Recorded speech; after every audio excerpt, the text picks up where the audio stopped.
Hello and welcome to Cognitations, a podcast about cognitive science and how it can help us explore the wonderful quirks of the mind. Cognitive science is the interdisciplinary study of the mind. It is comprised of cognitive psychology, the neurosciences, linguistics, philosophy, social sciences, computer science, and more. Without further ado, here is today's episode. I'm Jay, today's host. Humans are curious creatures who seek out knowledge about every aspect of the world. We also value knowledge to a great degree. Having a good education is well perceived and is a priority of many parents. We sometimes take pride in possessing knowledge, and we feel embarrassed when our ignorance gets put on display.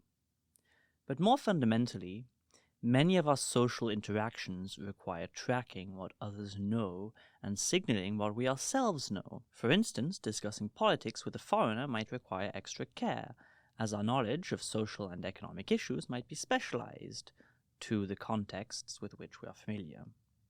If I learn that my interlocutor knows as much as I do about the political landscape of my home country, the interaction will become a lot more fluid. There is common ground between us. What is knowledge, such that it can play this role in conversation? What underlies our obsession with it? How do we develop the capacity to attribute knowledge to others and to understand them? Today's guest is the person to answer these questions, or at least some of them. She is Jennifer Nagel. She is a professor of philosophy at University of Toronto. She is interested in epistemology and its history. Her work on contemporary epistemology has been concerned with topics at the intersection of epistemology and philosophy of mind, such as mind reading, metacognition, and communication. She is the author of Knowledge, A Very Short Introduction at Oxford University Press. Welcome, Jennifer. Jay, it's great to be here. Great. So, first question, could you describe your academic journey up until now and how you got interested in the mind? My academic journey has been a complete mess. I was really sort of thrashing around when I got to university. I took courses in logic and Latin, mathematics, French, English literature. I did not know what I was doing. And I spent a couple years at the University of Toronto as an undergraduate messing around. And I applied to go on an exchange program in my third year. I was at that point an English literature major and applied to the Department of English at University College London and was for some reason accepted by the Department of Philosophy. I really didn't care. I just wanted to go live in London. So I switched my major and enjoyed that year very much and ended up taking a degree in philosophy, but still felt very unsure about what to do in life. I wanted to be a novelist. I had no good way of paying the rent after I finished my undergraduate degree at that point in philosophy. So I worked for a couple of years for a hotel company. But I suppose I was always very curious about fundamental and abstract questions of the kind that get raised in logic and mathematics. And my dissatisfaction with the hotel company led me to a certain kind of nostalgia from my university days, and I ended up applying to university, to graduate school, to get out of the corporate job. I went to the University of Pittsburgh, which was at that time was quite idiosyncratic place to go. There was a very heavy emphasis placed on history. There were certain fundamental ideas from the history of philosophy and from the mid-20th century, which were given a great deal of prominence there and nowhere else. So there was a certain set of things. There's a paper by Wilfrid Sellars called Empiricism and the Philosophy of Mind, which we all essentially had to memorize as philosophy graduate students. It was part of the credo, part of the dogma. I think my first October in Pittsburgh had the Pittsburgh dogma as my Halloween costume, and I covered myself in like little quotations from that text and cobwebs, because I was always like really kind of resistant to the idea that there's some philosophical orthodoxy that everybody has to accept. So I was a very bad student, and I wrote a ridiculous dissertation under the extremely patient guidance of John McDowell, who was absolutely wonderful epistemologist, philosopher of mind, whose work I really didn't understand at the time. And I think I only started to understand it much later.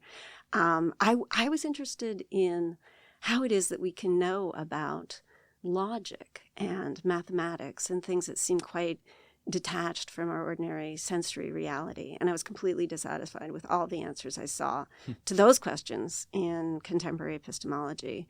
And I wrote a somewhat ridiculous 19th century inspired dissertation, which was just not engaging with current debates and ideas that were coming from people like David Lewis, like Saul Kripke, because those figures were relatively marginalized at Pittsburgh.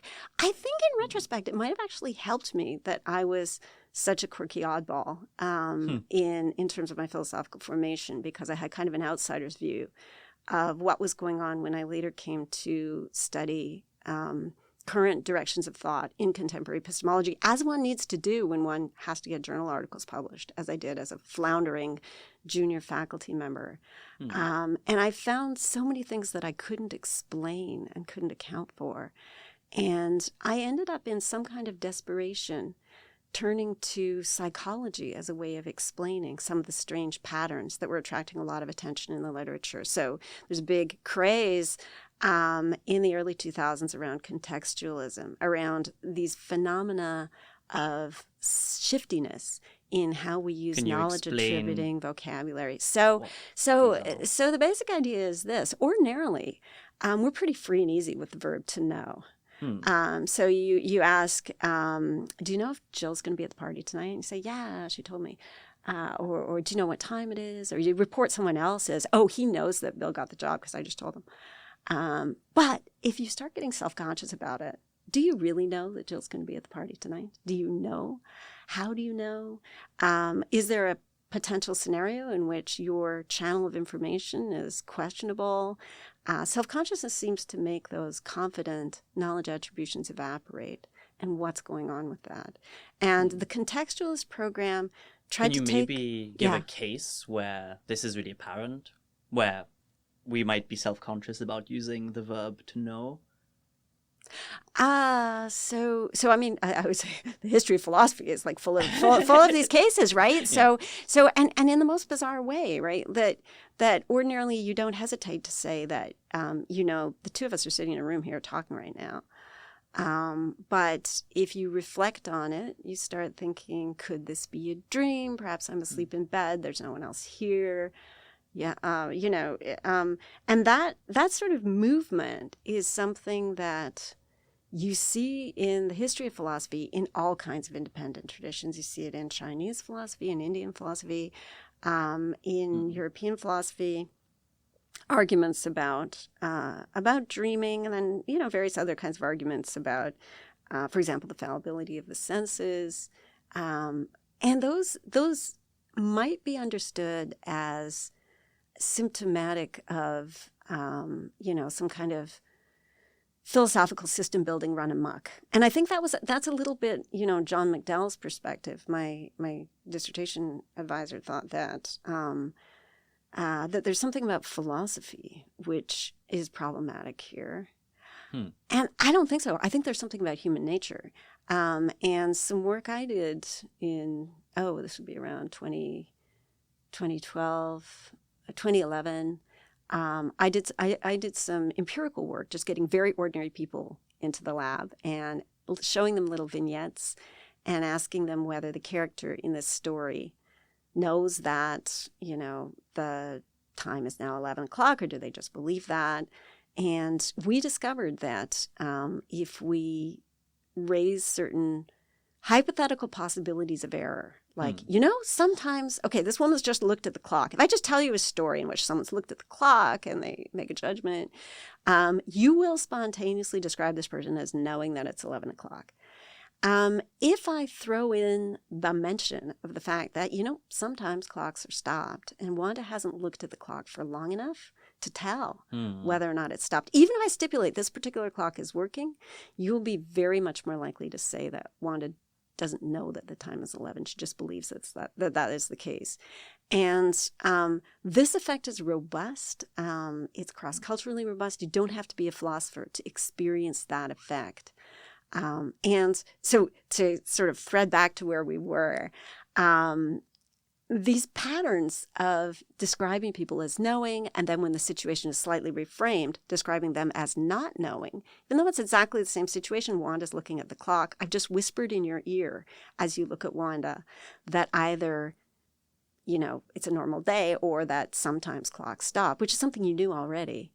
Why exactly is that changing the way you're using the verb to know? What contextualists said is, they came up with a very fancy theory of how knowledge attributing vocabulary shifts according to conversational context.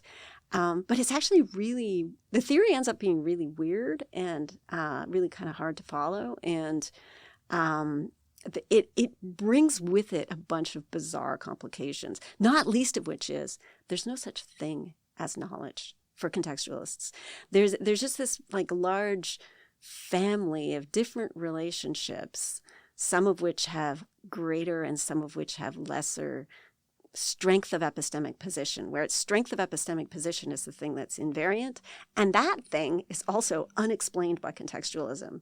So the theory is very complicated and ultimately unsatisfying, in my view. Can you explain what you mean by a relation and what's the... A relation? Oh, yeah. Okay, so knowledge ultimately is a relation between a person and a fact. Yeah. Knowledge isn't something that's just sort of floating out there like water or gold. Knowledge is a state of mind. So it's always a good question.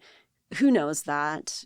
Do we all know that? I'm pretty open-minded about who could count as a knower. So some people, my advisor, for example, want to restrict knowledge to rational creatures like humans. And so your pets don't really know anything, although, they have their own ways and maybe their own intelligence or something, but we shouldn't describe them as knowing. They can't take moves in the space of reasons or articulate whatever. I'm actually pretty open to saying dogs and cats can know things. All kinds of animals can know things. I see knowledge as a relationship between a subject and a fact. And the question then is, what kind of relationship is it? Contextualists have a very fancy view of this. I feel like my contextualist friends are all going to be emailing me if they ever listen to this. Honestly, guys, I love you and I respect the work that you're doing. But I just keep wondering if there's a simpler way to explain what's going on.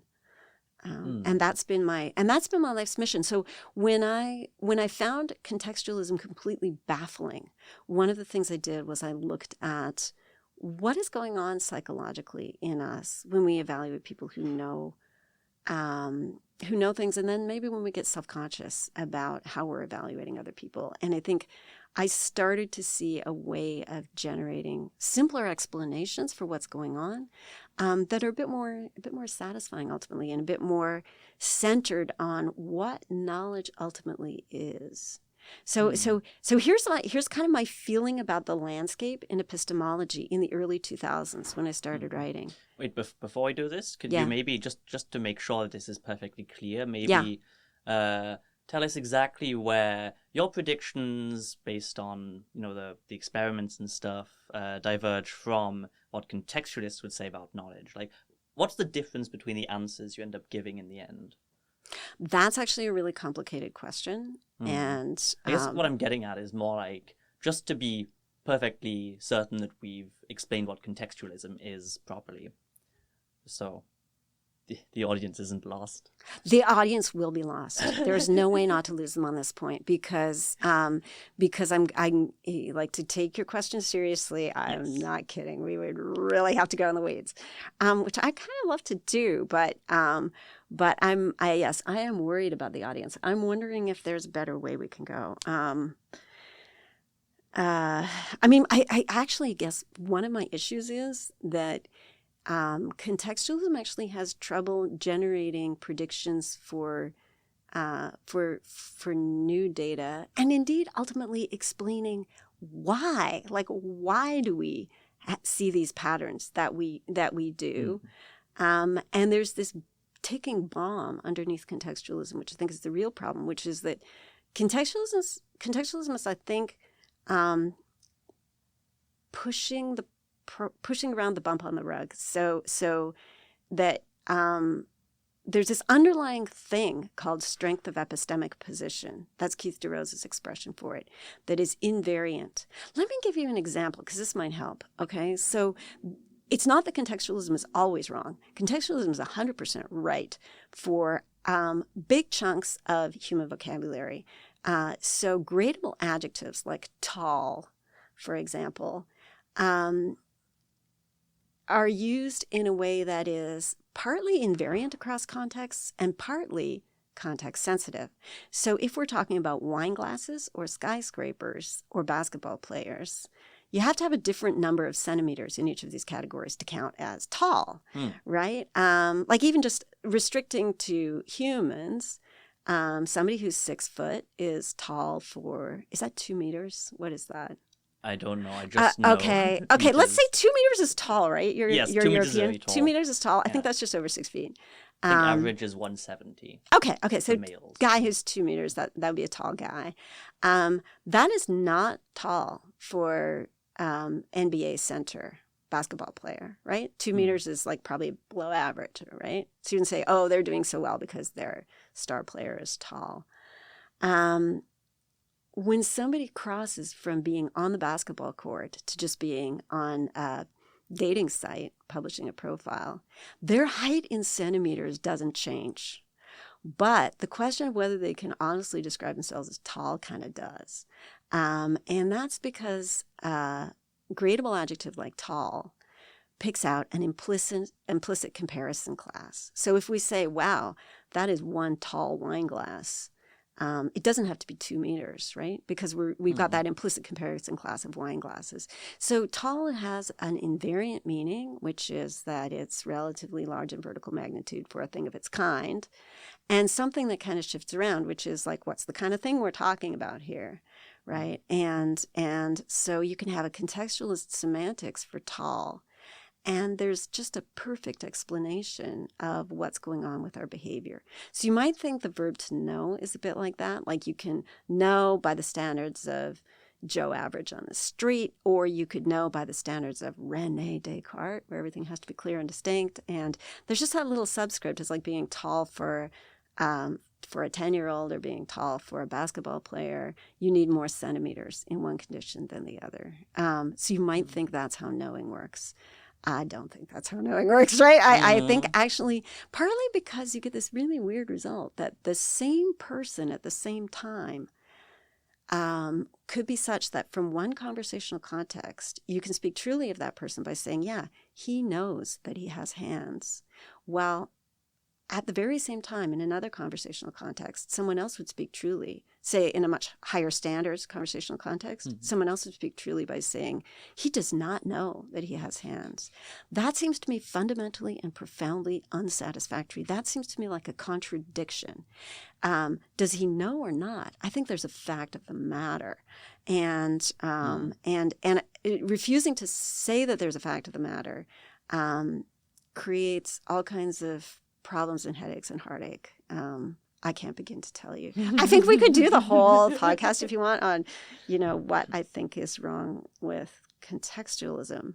But I feel like for me, anyway, to go back to your original question, which was about my academic journey, Yes. It was when I started getting into that problem that I started thinking, a lot of contemporary epistemologists rely on intuitions about cases as a source of data in their theories, right? And actually that goes way back, and it goes back in Eastern and Western philosophy. So you have, ancient philosophers in the Tibetan tradition like Dharmottara talking about like particular examples. So you've got this guy and he's looking at a mountain and, and there's this whole story there. And then you're asked the question, does this guy know that there's a fire burning on the mountain? I'll flesh out the case, right? The case is that there actually is a fire burning there, but it's just been lit and it hasn't sent up any smoke yet. And coincidentally, a great swarm of flies has been attracted by the smell of the meat that is roasting over the fire. So you have a great gray cloud in the sky, which our distant observer mistakes for smoke. And he says, aha, there's a fire burning there. Dharmottara thinks he doesn't know that there's a fire burning there, even though what he says is true. And in some in some sense justified, although the Indo-Tibetan tradition is very appropriately very stringent about what counts as justification. So anyway, so you just get asked, does this person know that there's a fire burning there? And you take your gut sense of what the right answer is there as a guide to the shape of knowledge. And so that you start saying, okay, knowledge isn't just getting it right, because an idiot can get something right through a lucky guess without knowing what else is knowing. And you keep telling little stories and generating verdicts. And the trouble with this, as contextualism revealed, is sometimes you can tell stories that generate very confusing and conflicting and paradoxical patterns of verdicts. And so you can either try to fit all that data and say, okay, knowledge is this bizarre up and down telescoping concept, or you can ask yourself the question, what is going on inside our intuitive capacities for evaluating knowledge? Is it possible that our perceptual impressions or intuitive impressions of knowledge are generated in a way that is not so simple, and we could have some cognitive illusions just as we have perceptual illusions? And so, if you feel like you can't draw a smooth curve through all the data points that you're getting intuitively, one option is to draw a very, very fancy up and down zigzaggy curve, and I think that's what contextualism does. Another option is to throw out a bunch of those data points just because you feel uncomfortable with them. And that's what I think quietism does. So quietism in philosophy, which I think is somewhat the view of Nagel, is there's some questions we shouldn't ask. Don't be asking those questions that nudge you towards skepticism, because it's not necessary to ask them. Please stop. And, as a curious philosopher, I'm like, yeah, you can't tell me what to stop. But I think another thing you could do is you could say maybe some of the scatter in the data points has to do with your measuring apparatus and not with the underlying phenomenon itself. And so I feel like intuitions about knowledge come to us like they're out of a black box. You could treat that black box as an oracle. You could arbitrarily throw away some points, or you could try to crack it open, look inside, see how it works. How are intuitions about knowledge getting generated in us? And then maybe you could say, okay, these particular patterns of intuition over here are being generated by a feature of how the box is working, just as, some perceptual illusions are generated by features of, for example, how vision works. And we shouldn't take it to be reflective of something that's really there in the environment. We should take it as instructive and informative of how vision works or how knowledge attribution works. The more you understand about what's going on in that black box, the more you can extract a picture of knowledge that is actually quite simple and quite coherent. So just one thing about the story you told about your academic journey is, so there's two things. First, you said at some point that you wanted to write novels. I still do. Still do? That is plan A. I'm executing plan B right now, but I would love to write novels, yes. And at the same time, you said that you want to move away from just thinking about these little stories that philosophers tell. Do you think that there's any link that you find interesting between fiction and what philosophers do when they do thought experiments? Oh, that's a great question that no one has ever asked me. And I wonder if there's a connection there. I think what we're doing when we create good philosophical thought experiments is we're often trying to just generate minimal pairs. We're often just trying to tweak a scenario by one small factor to see if that will switch us over from saying, okay, this person knows, to saying, oh, they don't know, they just have a belief. I think what we're doing in fiction is something much, much richer. We're exploring a much larger space. So I do not try to indulge my fiction author tendencies when I'm composing scenarios, but yeah, I wonder about that.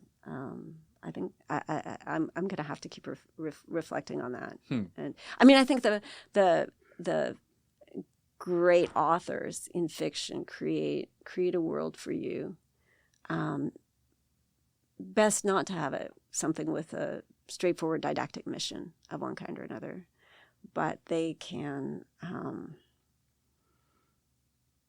they can make you see things you hadn't seen before. I think the way that knowledge is transmitted in fiction is extremely interesting and extremely hard to describe. Yeah, and I'm certainly not equal to it. I would love to be at some point, but maybe in my golden years. We'll see. There's still much philosophy to do, and you also, when you described the case with the guy looking at the flies in the distance and taking for smoke, and it turns out there's a fire. Yeah. You mentioned that that he's taken to not have knowledge that there's a fire, even though he has a justified true belief. It's true because there actually is a fire, and it's justified because the flies do look like smoke, and if you see smoke in the distance, you're justified to think there's fire. For people who, have done epistemology or philosophy in general, they speak of justified true belief might be quite natural. But what is this approach to knowledge? What is the justified true belief approach, and where does it come from? Oh, that's actually also a really big question. Yeah. And if you've ever asked a chatbot about knowledge, the first thing they throw at you, and even if you ask them like, oh, so what do philosophers think the knowledge is? You get justified true belief in a heartbeat. And this kills me because if there's any consensus in contemporary epistemology, it's that the JTB theory is unsatisfactory. However, we often start out talking in contemporary philosophy about the justified true belief or JTB theory. And then explaining why we don't like it so much. It's a very interesting thing. There's actually some live controversy about whether this is the traditional, historical, classically accepted way of thinking about knowledge that we've only started to subvert in Western philosophy since 1963, and in South Asian philosophy since perhaps around the year 530. So the first person I'm aware of through my colleague Janardhan Canary, who challenges JTB in the Indian tradition, seems to be Pradastapada.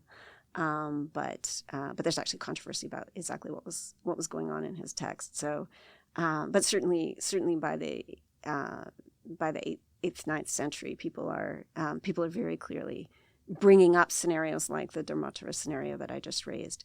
There's a very interesting feature of those scenarios, which is that they combine something that's happening subjectively in the agent. The agent is seeing the cloud of smoke.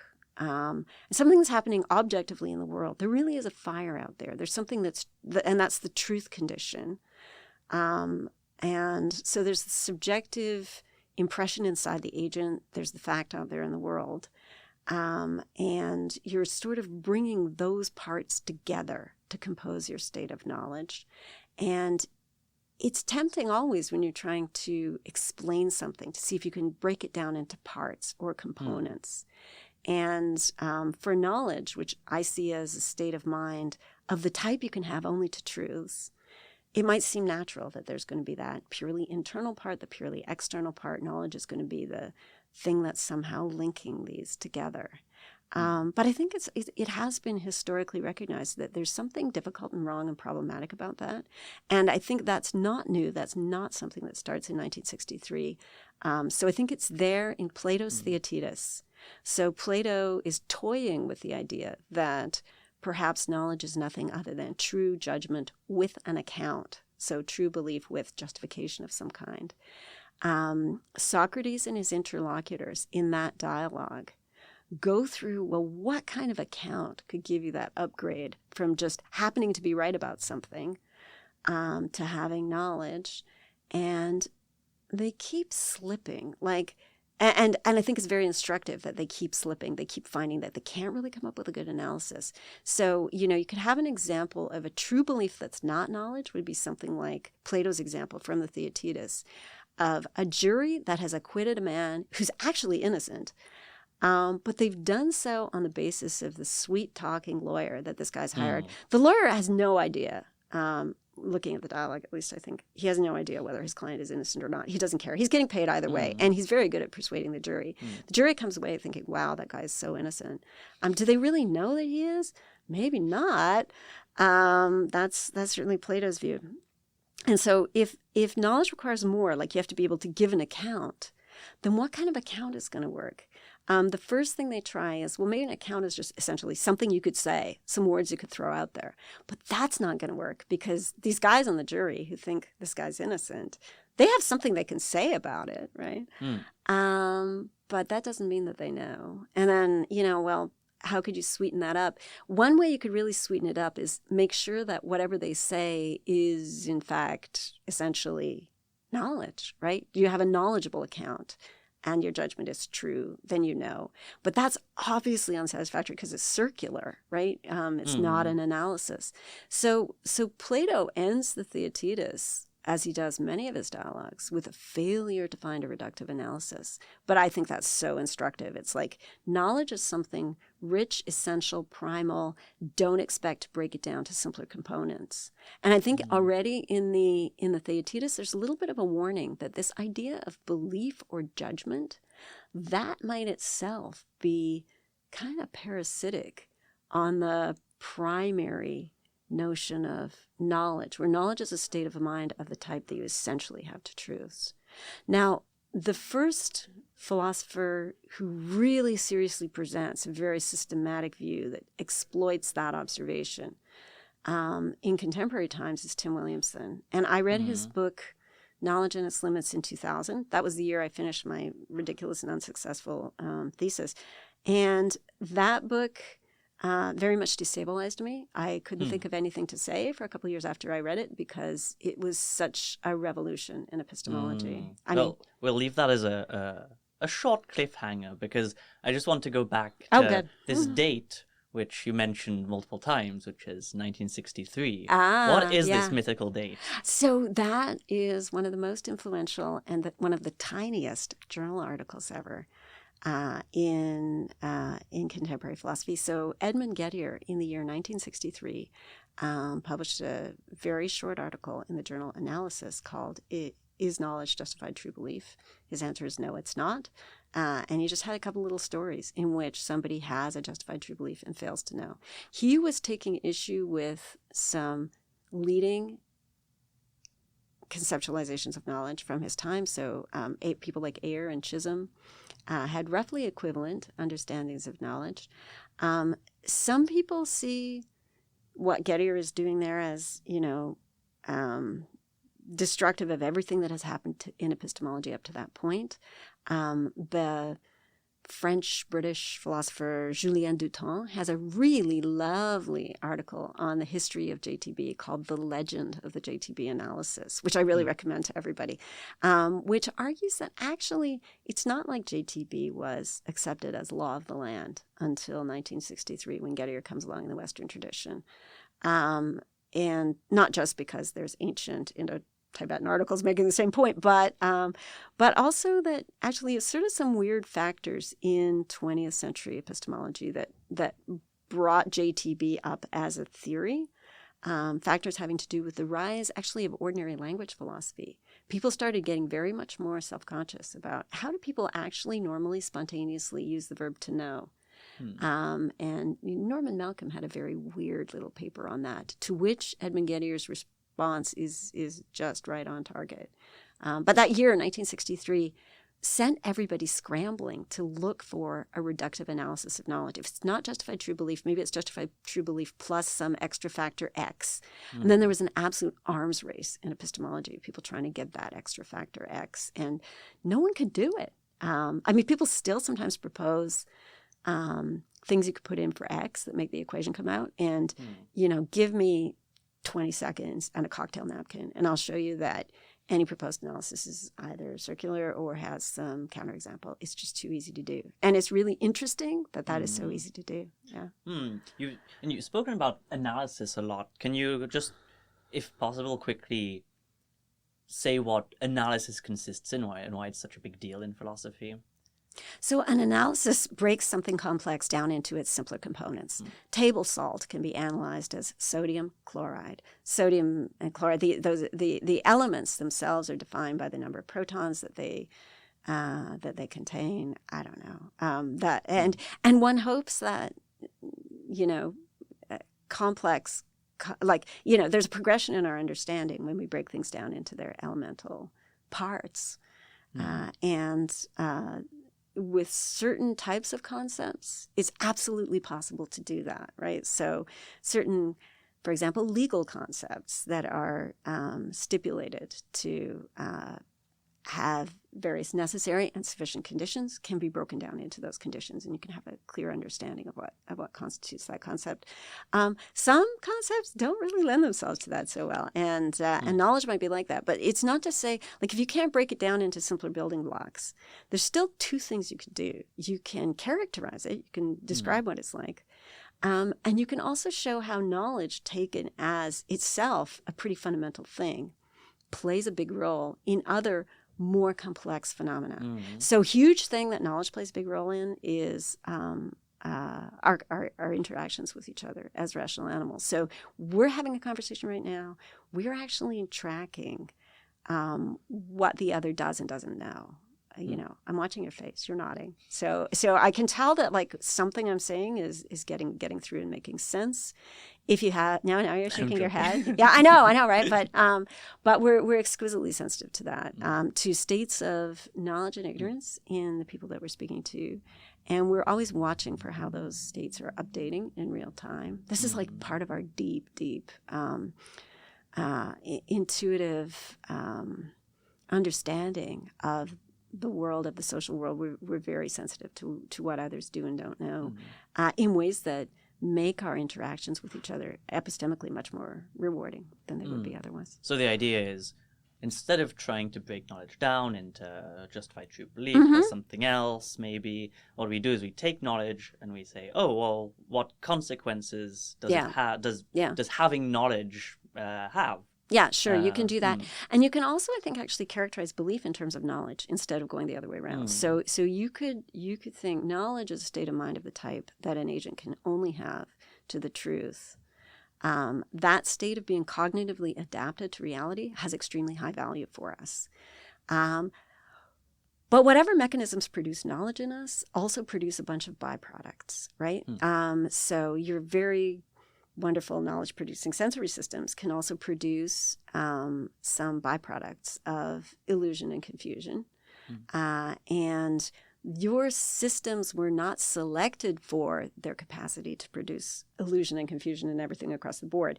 They were selected for their capacity to produce that success state of knowledge. That's why you have vision not in order to have after images. You have vision in order to be able to successfully navigate your environment.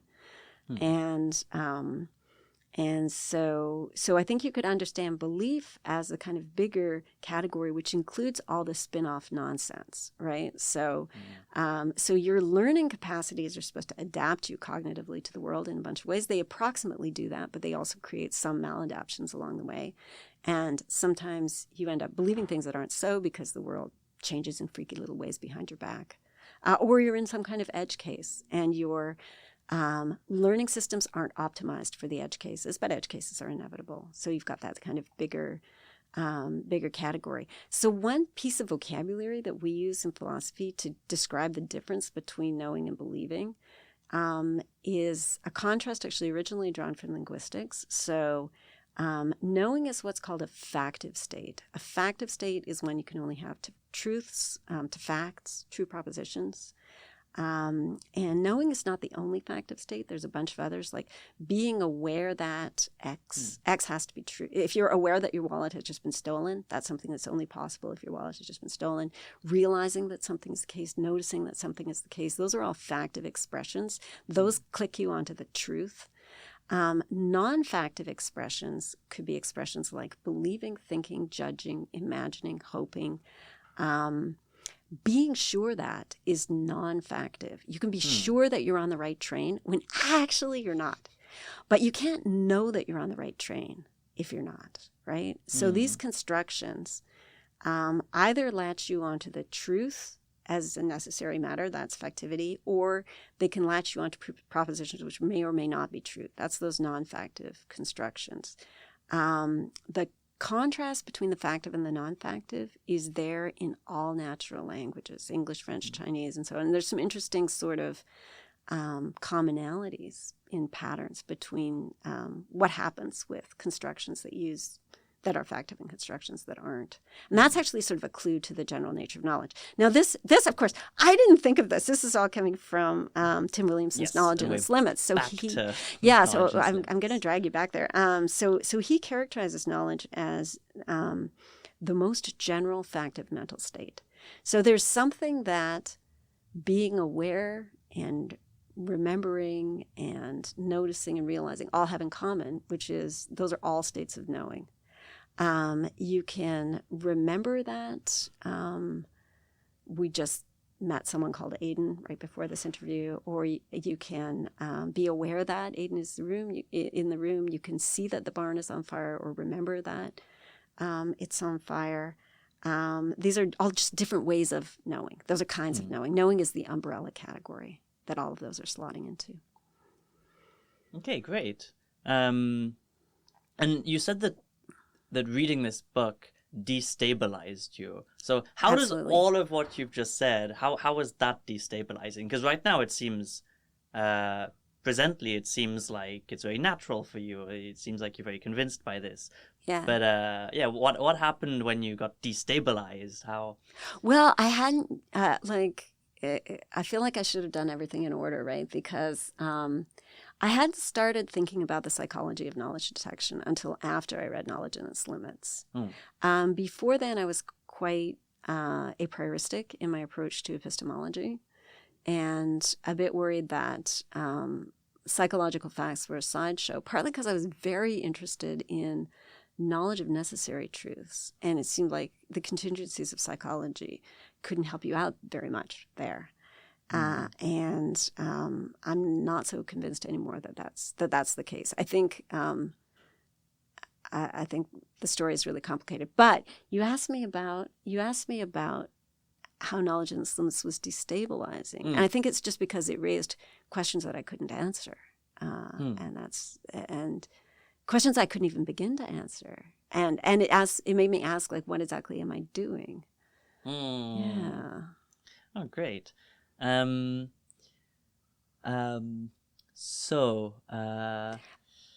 Moving on now to actually the applications of the knowledge first approach, because it is an approach that is begging to be applied, basically, it seems. So one of the things you've worked on that is an application of this knowledge first approach is how knowledge, or the notion of knowledge, develops in children. And you've argued that the first kind of psychological state children see in others or attribute to others is not belief, as is sometimes thought, but knowledge. Would you care to explain further via an example of this, maybe, and tell us what evidence we have that children have this sensitivity to knowledge early on? I'm delighted to explain children's sensitivity to knowledge, but I actually want to push back a little on something in the question, which is knowledge is not the first psychological state that children attribute in the course of development. So children and other animals are sensitive to perceptual states before they're sensitive to proposition and embedding states like knowledge. So knowledge puts you in touch with a fact, like the fact that the water bottle is on the table or the fact that the ball is now in the box. Perceptual states put you in touch with an object. You see the bottle, you see the ball.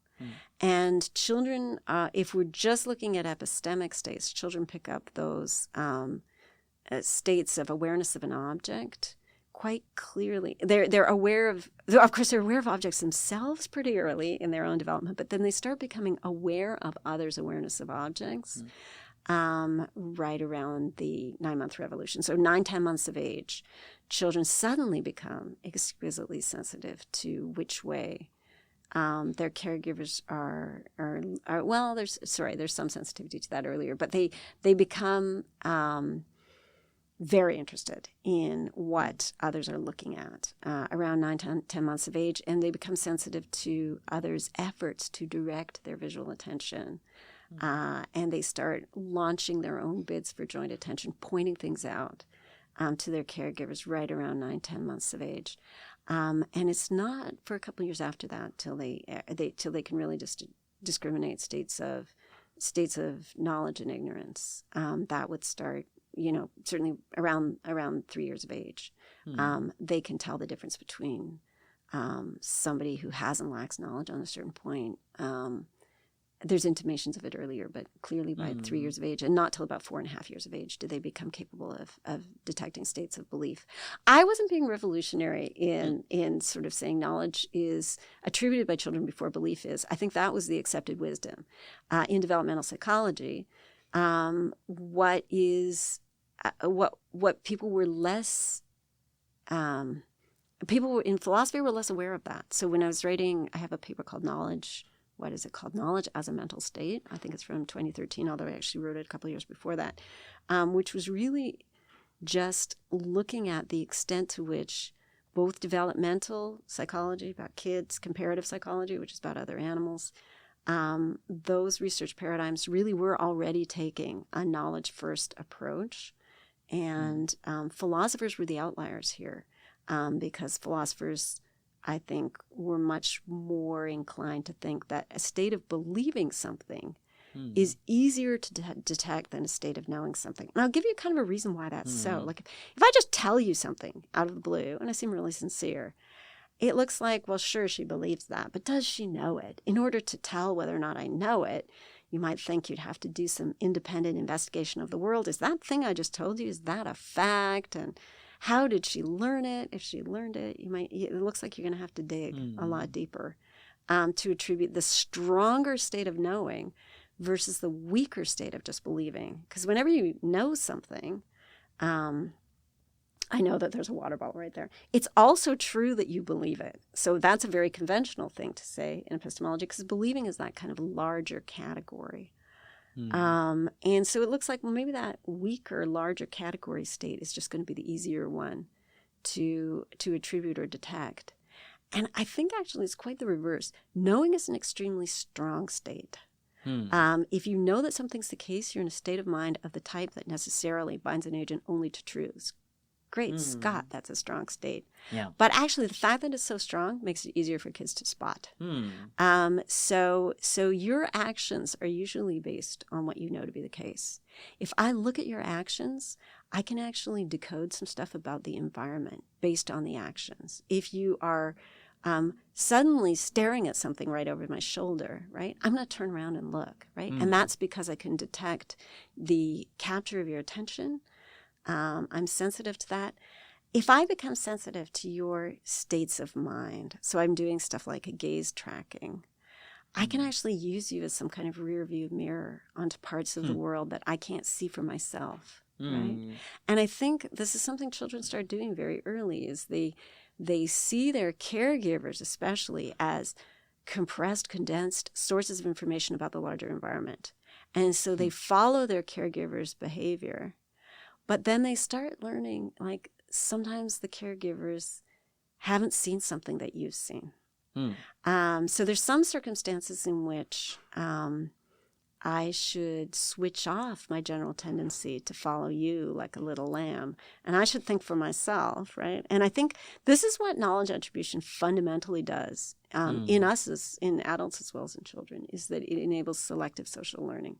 So it's not to my advantage to just absorb any darn thing you say or to follow your behavior slavishly. That is not to my advantage. What's to my advantage is to distill out the things you say that you actually know to be the case, to follow you when you're knowledgeable and not when you're ignorant. So the difference between knowledge and ignorance is just, life and death importance. Belief has a kind of more complicated role in my social navigation, right? What you believe actually could be predictive of what you are going to do. So that actually becomes important a little bit later in development. But what you know is predictive of the world at large. And so that's a very important state to extract. It even seems, in conversations sometimes, it seems like when people say, oh, this is what I believe, they're usually talking about maybe religious beliefs, or maybe they mean something that's that not everyone should believe. And it seems like when people say, oh, this is what I believe, is they're giving cues to you to explain their behavior. we're having this conversation because I believe that that God doesn't want us to have abortions or whatever. It's providing some information about oneself. Whereas if I say, "Oh, I know," it seems less so the case. Yeah. I think most of the time when we're picking up states of belief and knowledge, we're not doing that on the basis of someone else's self-labeling. Because it's like actually sort of part of believing something, really believing it, is that it might feel to you from the inside like you know. I do think there is a phenomenon of self-labeling, but I feel like there's some complications there in what happens in cases where we self-label. So I think actually, here I am starting a sentence with I think actually. When you want to be hesitant or hedge or sort of not fully commit to something, you can slap on the I believe or I think in front of it, right? So here's a concrete example. I ask you, what time the party is going to be tonight. And you could either say, oh, it starts at 8, or you could say, I think it's at 8. Right? And in both cases, you're talking about a fact in the world, but in the second case, you're flagging that maybe you're not fully to be trusted here. So I think there is that kind of like maybe autobiographical element slightly there in the labeling of something with I think or I believe. There's some interesting work done by people like Neil Van Leeuwen and Evan Westra on circumstances in which we use that verb believe. And I think you're right to point to cases of religion and so on as being particularly friendly to that verb. We would ordinarily use the default non-factive construction, which is just think. I think that in English. But you can certainly say I believe that the party starts at 8, and there's no necessary like echo of religiosity in there. I would say that one of the things we're doing with those constructions is we're putting a little distance between ourselves and the proposition that we're conveying. It's very interesting that we do that. That's sometimes called decoupling, right? So if I just tell you something about the world, usually I'm fully committed to it, right? Here we are, and, there's a bottle on the table right there. And I'm just giving you some declarative statements, which you can just pick up. And if we're having a cooperative conversation, I'm not trying to deceive you. You can just click those right into your model of the world. And then sometimes I might want to share some propositional content, but not in a way that's just help yourself to this and click it into your model of the world, in a way that indicates that I might have some distance from that proposition, and perhaps you should too. And that's, I think, when we mark with the I think that, I believe that. Okay, great. I do want to rewind a bit though, because you said that developmental psychologists they would accept that knowledge is the first epistemic state that children attribute. If I yes, that's right. Not all of them, actually. So René Bayerjean and colleagues had this whole implicit false belief thing, which has not replicated. There's controversies around this. So maybe we can try and explain like why they would think this. Like, what is it about developmental psychology that would make us think that there's this thing? Well, they didn't necessarily have to have that agenda, right? They were just interested in theory of mind and started doing. So this is going back to Bartsch and Wellman, Perner, Wimmer, back to the 80s. They were just interested in what children do with epistemic vocabulary. Like, there's this huge mystery. How do kids ever get the concept of knowing or believing? It's not visible in the world the way concepts like verbs like that are not visible in the world the way that a verb like jump is, right? Knowing, believing, those are like invisible states. How does the kid ever master them on the basis of what they are experiencing in the world and what they're getting from natural language? And the crazy, crazy thing is that they hear many, many instances of these words. And if you test them on their own use of the words, it's just bizarre. So Valerie Hackard, Jeff Lintz, and colleagues have a paper on acquisition of mental state verbs came out recently. Where they're like, if you look at the distribution of words in child-directed speech, A word like think. So the kid's going to hear that 10,000 or 20,000 times out of every million words spoken to the child. And kids don't know how to use the word think in the mature adult way until they're 4.5 years old. Whereas a word like car is only showing up 300 versus 10 to 20,000 times in every million words of child-directed speech. Every self-respecting 18-month-old, like a little toddler, knows what a car is and uses the word just as an adult does. They can't use the word think. The word think is a mess for them. Give you like straightforward example. You can describe a scenario to a little kid where it's like, little Jimmy is supposed to be in bed and, but he's not. His parents can't see this, but he got out of bed and he's watching TV or something like that. And Daddy asks Mommy, where's Jimmy? And Mommy says, Jimmy's in bed. And then you ask the kid, does Mommy think that Jimmy's in bed? You know what the kid says? If it's a 3-year-old, they say, nope. Which is really weird because this is a scenario where any adult looking at that, this is trivial, of course. Of course, Mommy thinks that. But children have trouble attributing false belief to an agent when they themselves know the underlying truth of the situation until they're about 4.5 years old. And then they pass the false belief task. So the false belief task is a task where classically you have a focal agent who's being studied. That's the agent whose powers of mental state attribution are under investigation. This focal agent, let's say it's a 3-year-old child, is watching a target agent. And in front of both agents, a desired object, let's say a doll, is placed in box A. So both the target agent and the focal agent see that doll going into box A. Then the target agent turns away from the scene for a moment, and behind her back, the doll is moved to box B. And then she turns back towards the boxes. And the question is, where is our focal agent who's being studied? Where's she going to expect that target agent to reach for if the target agent wants the doll? And 3-year-old children are at random between the two boxes. Older children can know that the target agent who's just coming right back to the scene is going to reach for the doll where she saw it last. Children who are 3 years old will, if asked, expect the target agent to reach for the doll where it is now.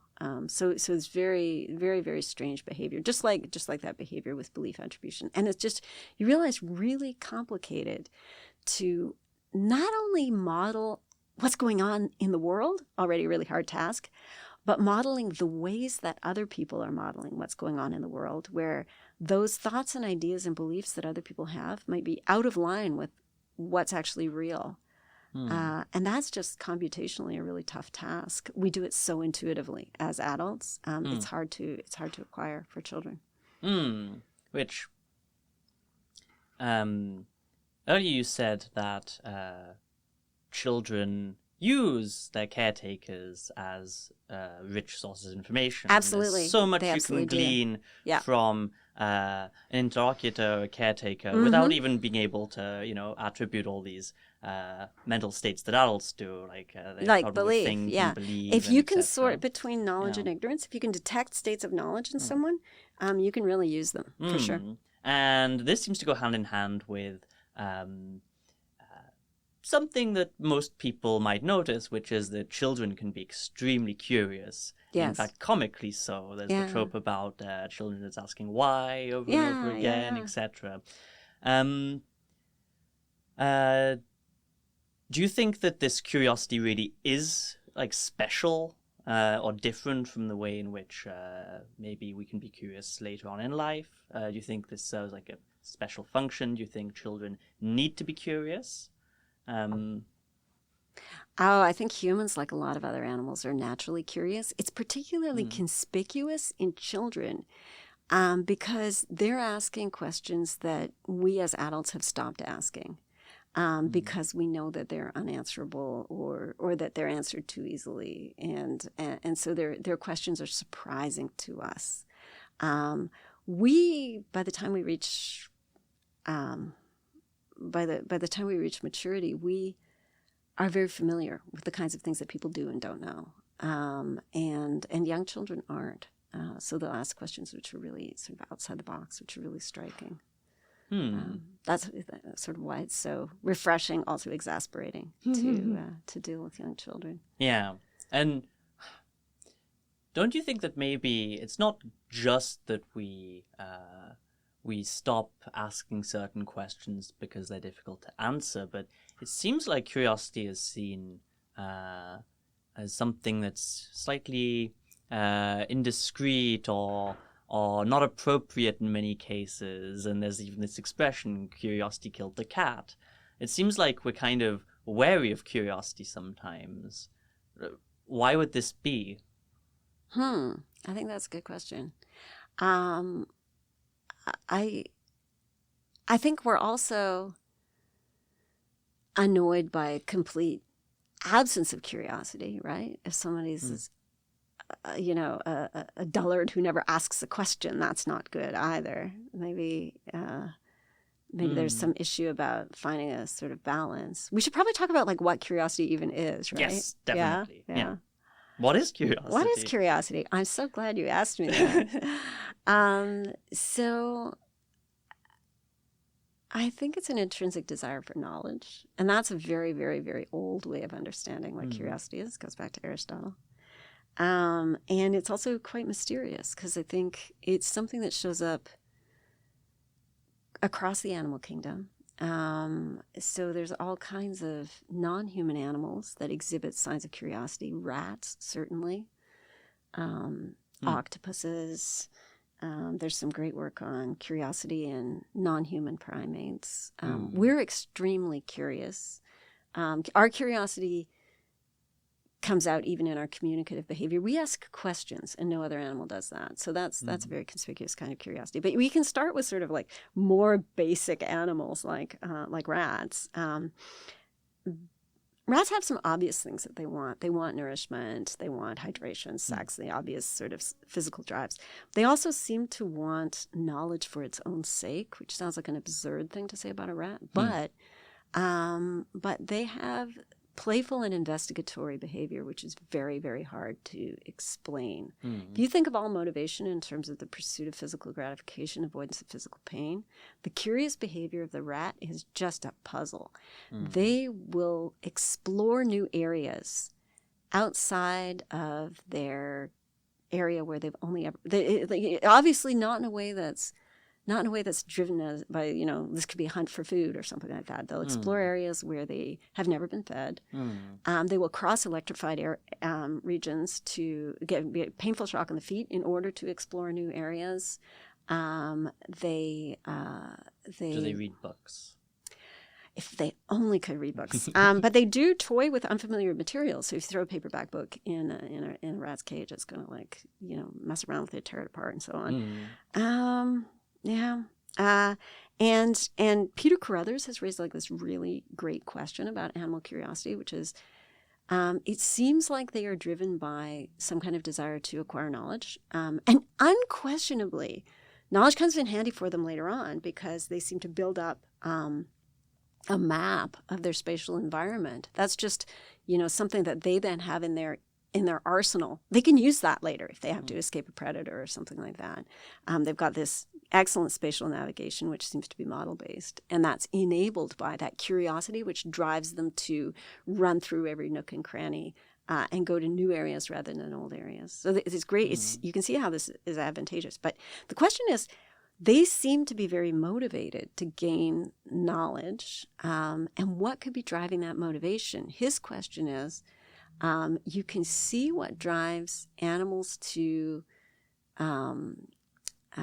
pursue food and engage in all kinds of voluntary behavior, including incredibly complex behavior in order to get food reward, because they have a concept of what food is, at least in the sense that they can tell the difference between food and non-food. So they've got a reward signal associated with food. What's the reward signal associated with knowledge? When the rat has explored this new territory, Do they get some kind of buzz, some kind of self-satisfaction, the way that a graduate student does when, oh, now I've learned a game theory. Hooray for me. I have more knowledge. It seems like rats, don't have that kind of self-reflection, don't have the kind of metacognition that you'd think you'd need in order to derive satisfaction from an expansion of your knowledge. They don't have a concept of knowledge. Can they really tell the difference between knowing and not knowing? So that's the big puzzle that Carruthers raises. He has a solution for it, which I don't think works for reasons we can go into it. But I think actually there is something that rats have, which is a proxy. It's like a marker for knowledge gain. And that's a very simple phenomenal state. It's the state of surprise. You are surprised when something happens that's contrary to expectation for you, right? You have that moment of, oh, I did not see that coming. Rats have that too. And the one sweet thing about surprise is it's a marker of an educational situation. Because we basically learn, our most basic learning mechanisms are prediction, error, correction mechanisms. So you have a certain model of the world, and then your experience is at odds with what your model said it should be. You have, as a forward-looking acting creature in the environment, you're constantly making predictions for what you're going to see when you open the box, when you turn the corner. And if those predictions are violated, then you learn, you update your world model, but you also experience surprise. And surprise crossing, significant surprise if it's a significant update to your world view. And so basically you're getting markers for, hey, this is the kind of experience that is exceptionally educational. Now, what a curious animal has is a curious animal experiences reward for surprise. Just the way that a hungry animal experiences reward for ingesting food, or a thirsty animal experiences reward for drinking. Those reward signals are learning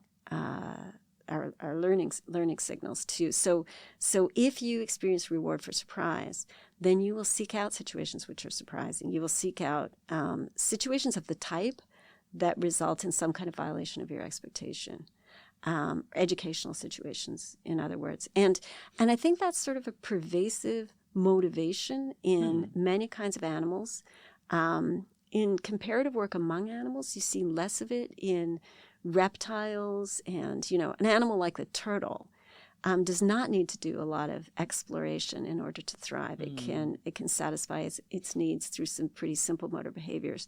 An animal like the rat has to be very adaptable and swift, and if that animal has reward for surprise, that is something that drives it to build up sophisticated model of its spatial environment, which can come in handy later.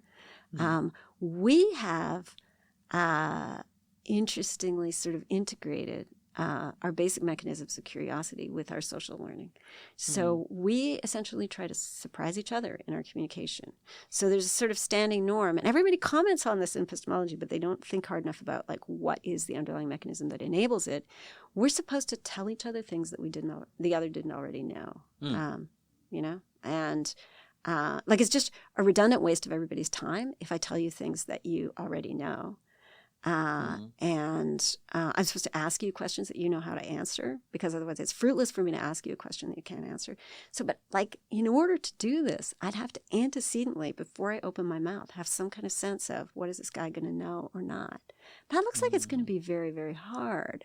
So how do we do that in real time? I think there's a kind of reinforcement learning explanation of that. That if somebody tells you something that you didn't know, you're kind of like, oh, wow, you're voicing your surprise, you're sharing your surprise. And there's interesting patterns in that we learn over time. So you learn over time what kinds of things people do and don't already know. You learn over time what kinds of questions you can and can't ask people that they will and won't be able to answer. And you were remarking on the curiosity of children. Well, it's probably because they have this really untutored sense of what is anybody going to know or not.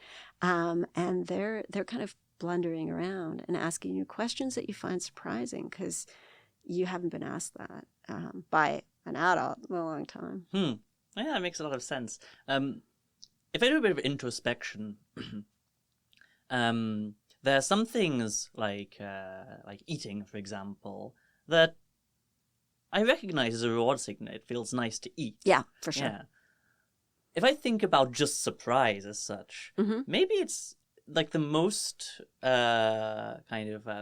vivid examples of surprise that I can think of. They don't seem necessarily pleasureful for me.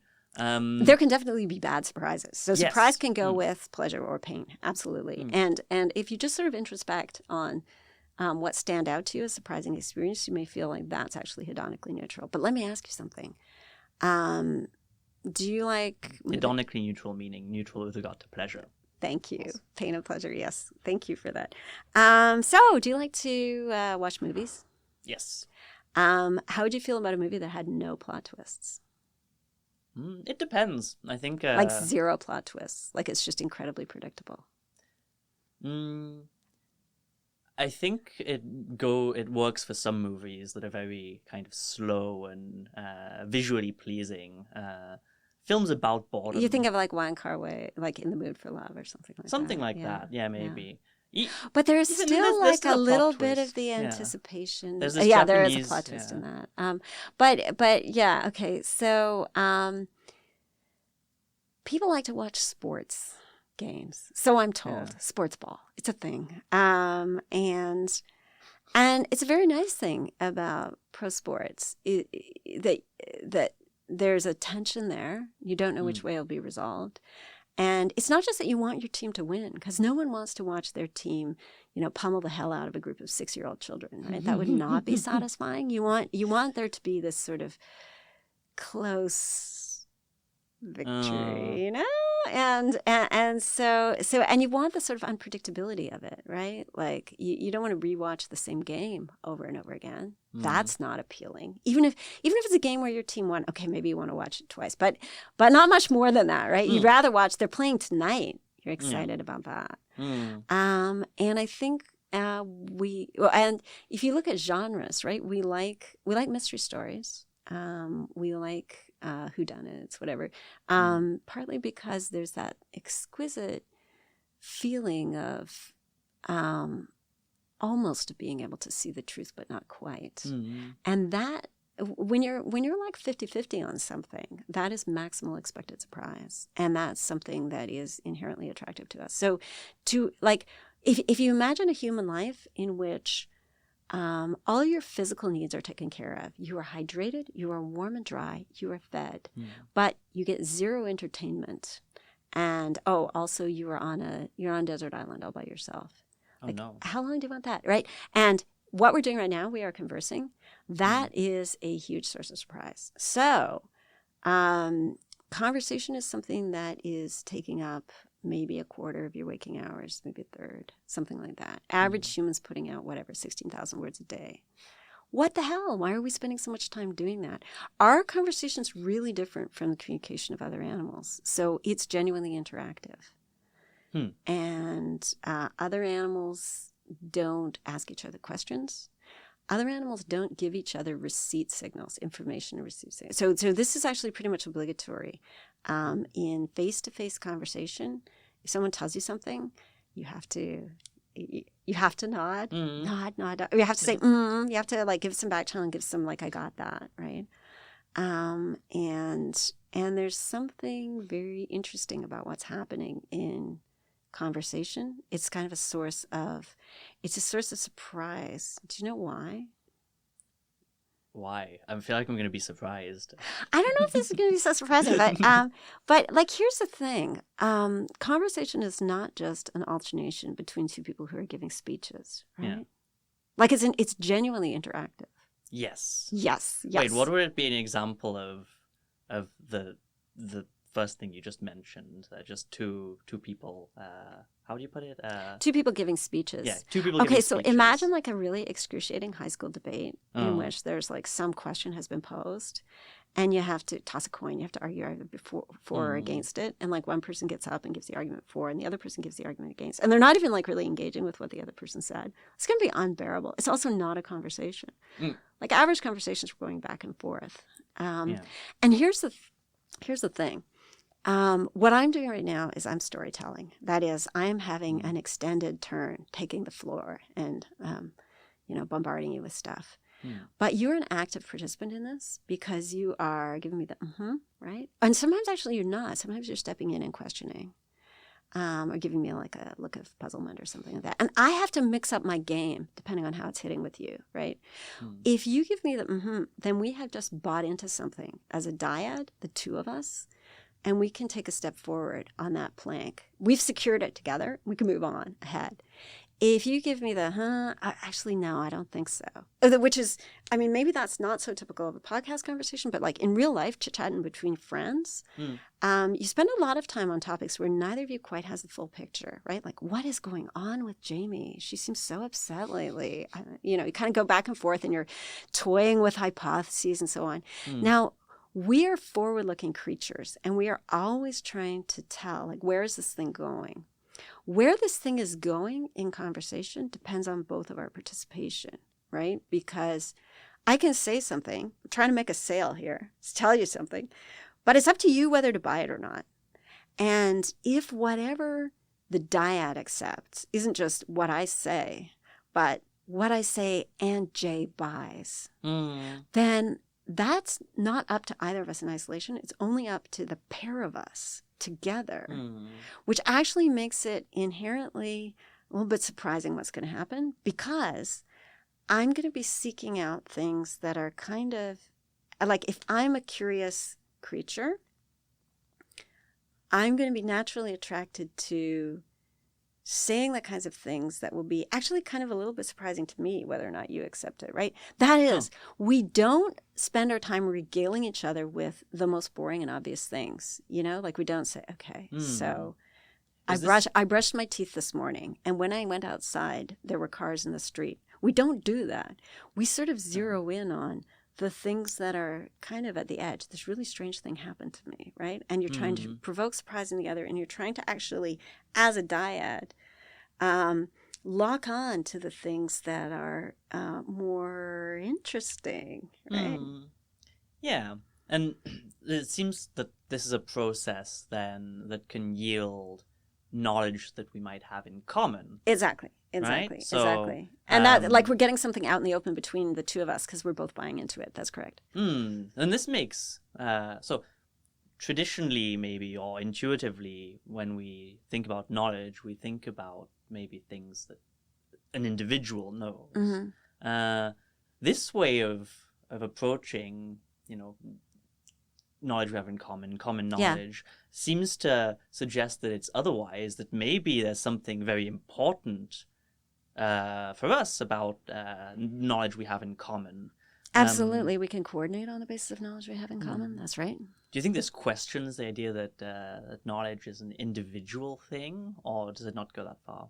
It does not go that far. So certainly individual knowledge is really huge still, and we have a great deal of it. So you've got a lot of private perceptual knowledge based on stuff that happened to you when there was no one else around and that you maybe never will tell anybody else. All the other animals except Homo sapiens have only individual knowledge. We have common knowledge as well. So this is the amazing thing that our species has that no other species has, is that we can actually jump the air gap between agents and share propositional knowledge. Now, it's weird because I think other animals definitely have social learning. So they can follow another animal to the surprising water hole, where the first animal knows exactly where the water hole is, and the other animal just leader-follower dynamic.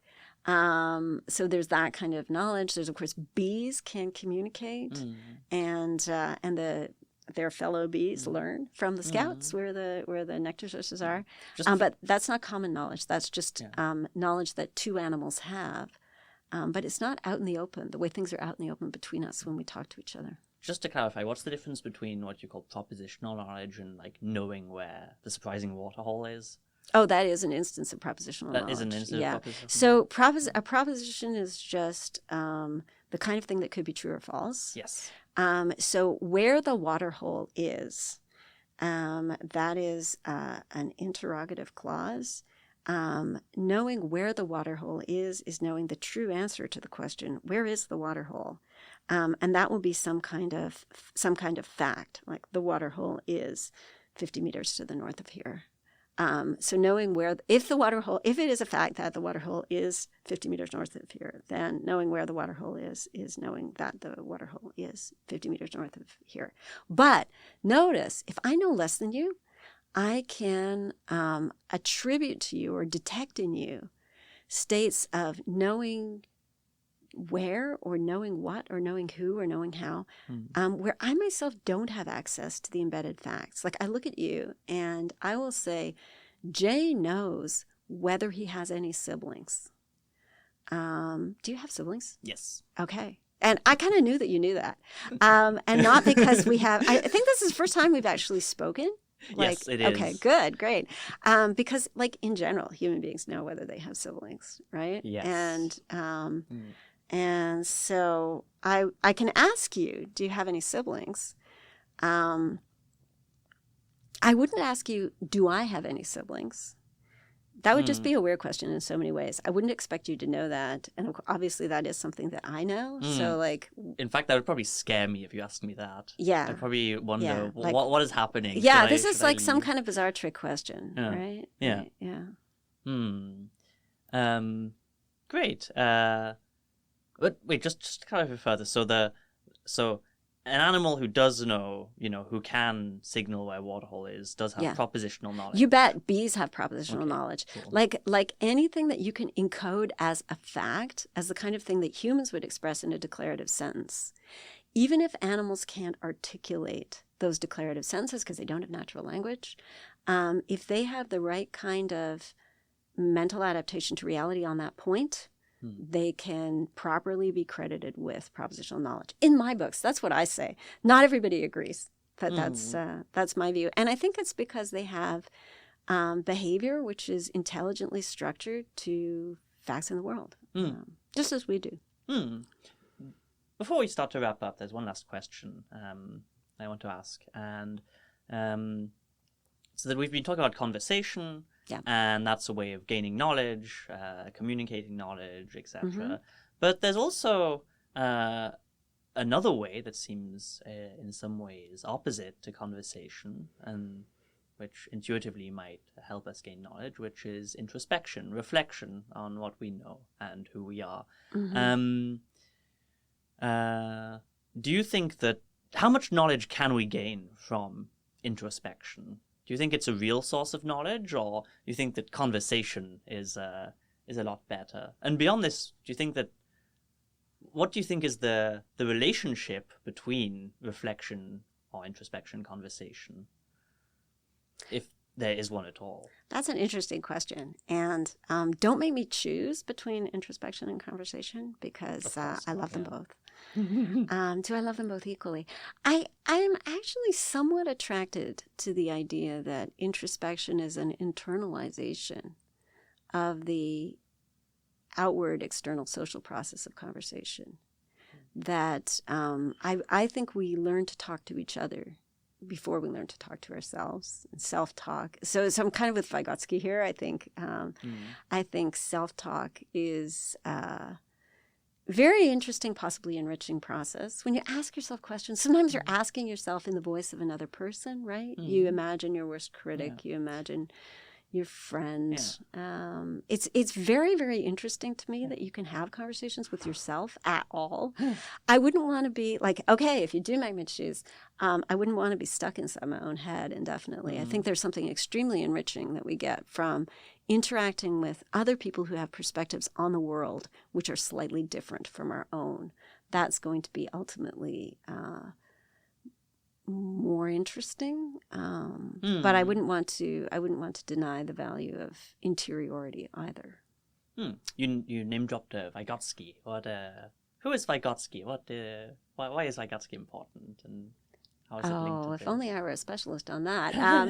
He's some kind of Russian cat who very much emphasized the power of social learning and social circumstances over the individual, and worth a look. So we're going to wrap up in a few minutes, but before we do so, there's a few questions we like to ask. So the first one is, Do you have any recommendations of some literature or any other media, could be a film or anything else, that illustrates or makes vivid the topics we discussed? Yes. So I want to recommend a novel by Hanya Yanagihara called To Paradise, which I think brings together both some points about curiosity and some points about knowledge, even common knowledge. So have you read this book? No. Do you know what I'm talking? Oh God, it's so good. So it's fiendishly imaginative. It's an exploration of 3 different moments in the history of New York City, except it's sort of not New York City. It's like in a parallel world which shares many structural features with New York, but obviously a different branch of history. So there's a section set in 1893, except it's not Henry James's 1893. It's in 1893 in which various fundamental decisions structuring the United States of America happened very differently. I can't tell you anything more than that without spoiling it. And then there's a section set in 1993 in the depths of the AIDS pandemic. And then a section set in 2093 in a future pandemic, which is happening in an authoritarian state.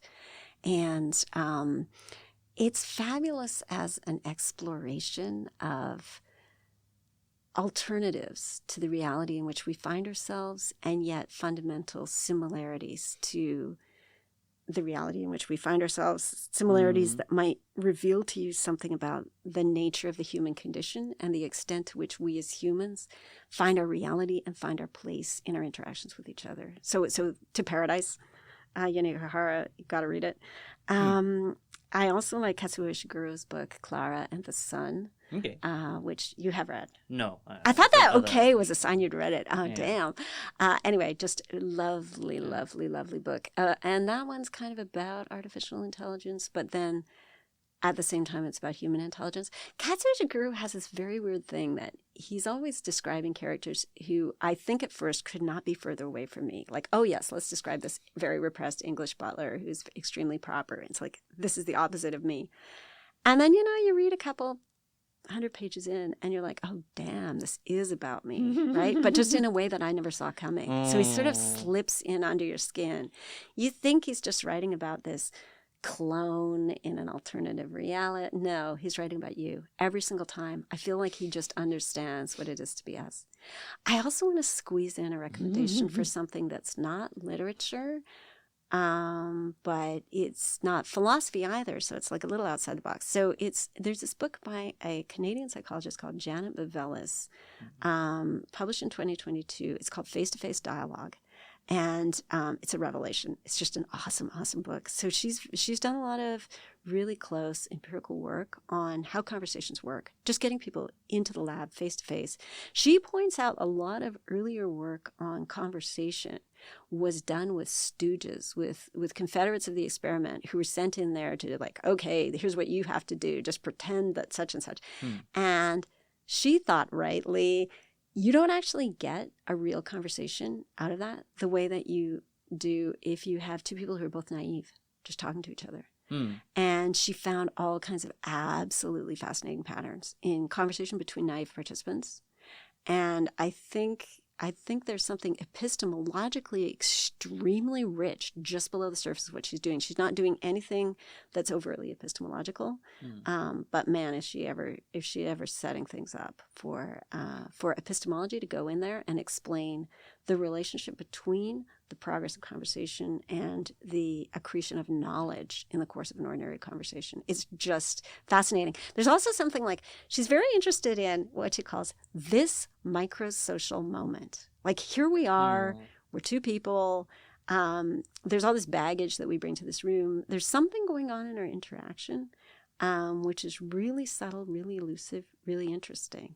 It makes me think about podcasts when I look at this, because you might think like, why have 2 people? Like, why not just give someone a microphone and let them rant? And it's like, that would be unbearable, right? There's something about the dynamic of speaking to somebody first that makes it much easier than just ranting into a microphone. It's so much easier. Like I'm Yeah. facing Oh, you yeah. and I get some kind of feedback, and that helps me as a producer of language, right? Yeah. And she does all this work where she just gets people to do the same task, either just looking at somebody and doing the task in language, or they have to do it just into the tape recorder. What you do into the tape recorder is a travesty. What you do face to face with another human being can be really rich. Oh. And super huge question, why is that? So usually this podcast is co-hosted, so there's two interviewers. Yeah. And usually this makes things a lot easier because we can look at each other.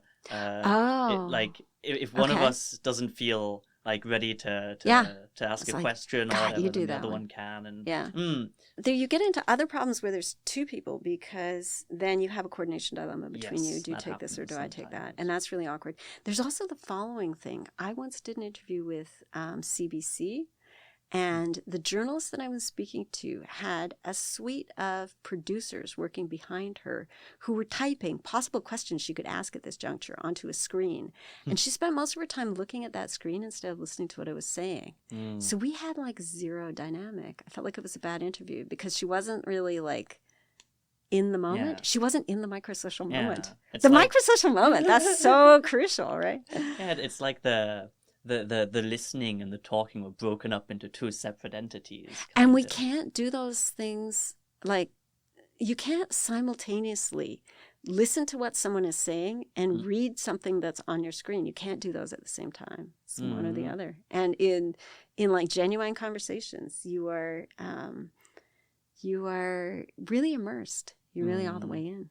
You're saying teenagers shouldn't look at their phones at the dinner table.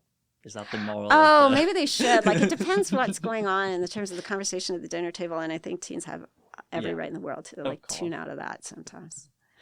Well, that's as good a conclusion as any. It has been Cognotations. We've been talking with Jennifer Nagel. Thank you so much. Thank you, Jay. It's been a pleasure.